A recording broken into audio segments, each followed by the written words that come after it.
ওটা ধরে মূত্র ত্যাগ করলেন, সেই হাতে আবার মোস্টার তাও করলেন। আপনি দেখতে পাচ্ছেন প্রিয় বন্ধুরা, একেবারে ওপেন রাস্তাতে ভারতীয়রা যেন খোলা জায়গায় মলত্যাগ করতে ভালোবাসেন।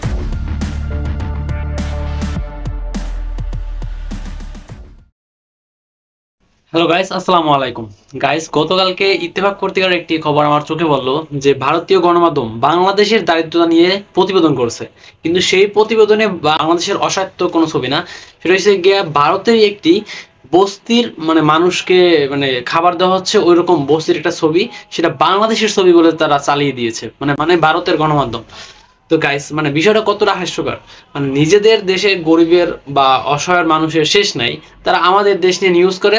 অথচ যাক, আমাদের দেশ নিয়ে নিউজ করলো, কিন্তু সেখানে নিউজে যে ছবিটা ব্যবহার করা হলো সে ছবিটাও আবার ওদের নিজেদের দেশের, ওদের দেশের ছবি আমাদের দেশের ছবি বলে চালাই দিছে। ওরা এতটাই গরিব আমাদের থেকে যে যে দেশের 3/1 মানুষেরই বাথরুম করার মতো ওয়াশরুম নাই, রাস্তাঘাটে, তারপরে রেল লাইনে, তারপর বিভিন্ন ধান ক্ষেত, পাট ক্ষেত, এগুলোতে তারা কাজ সারে, তারা কিনা আমাদের নিয়ে নিউজ করে। বিশাল জনগোষ্ঠীর দেশ ভারতে 1/3 জন্মের পর থেকে টয়লেট ব্যবহার করে না, এমনকি শৌচাগার থাকার পরও তারা বেছে নেয় ধান ক্ষেত, পাট ক্ষেত ও রেল লাইনের মতো জায়গা। শুধু পুরুষ আর শিশুই নয়, ভারতীয় নারীরাও উন্মুক্ত। তো ইত্তেফাক যেটা প্রকাশ করলো আর কি, ওই ছবিটা রিভার্স করে তারপরে গুগলের মাধ্যমে বাই করছে যে এটা আসলে কাদের ছবি।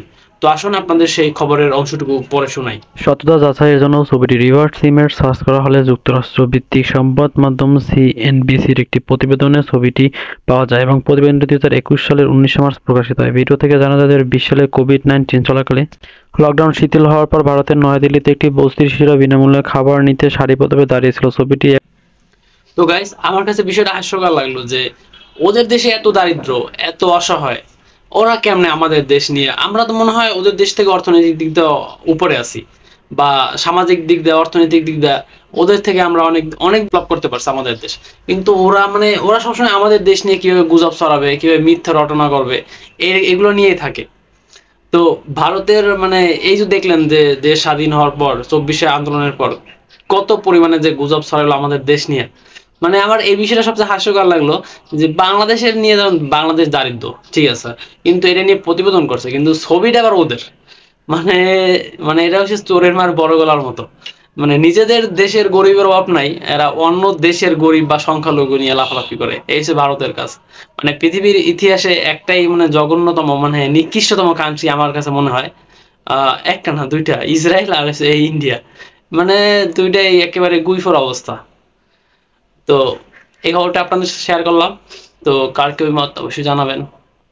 Tata, bye bye.